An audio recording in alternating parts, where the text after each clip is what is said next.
commitments of aid to Ukraine are at their lowest since the war began.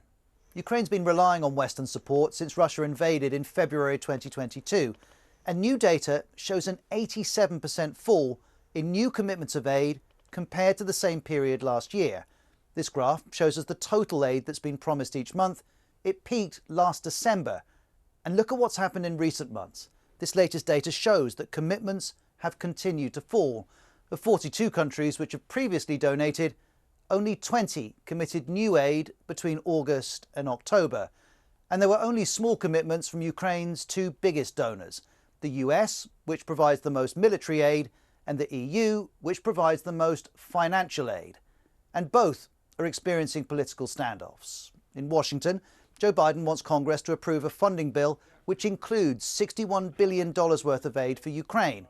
But it's currently being blocked by Republicans, who want any aid to Ukraine to be tied to tougher US border controls. And they have this concern too. There are important questions that must be answered so that we can continue with these negotiations. Among those is, what is the objective? What is the end game in Ukraine? With Republicans blocking the bill, it's not clear what the end game on this legislation will be. And the White House has this warning. Without additional funding, these weapons will be among the last that we'll be able to send. Cutting off support and giving Vladimir Putin exactly what he wants. President Zelensky was equally blunt to US senators in September. There was a single sentence that summed it all up, and I'm quoting him verbatim.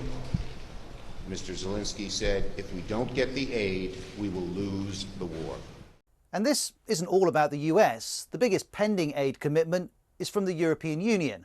50 billion euros in financial aid has been promised to Ukraine, but it's yet to be finally approved. That's because there are divisions between member states over a new overall EU budget, and that's threatening the pledge that was made to Kiev. And so, as the war enters another winter, it's worth remembering what Joe Biden said just after Russia's invasion. We must commit now to be in this fight for the long haul. It will not be easy. There will be cost, but it's a price we have to pay.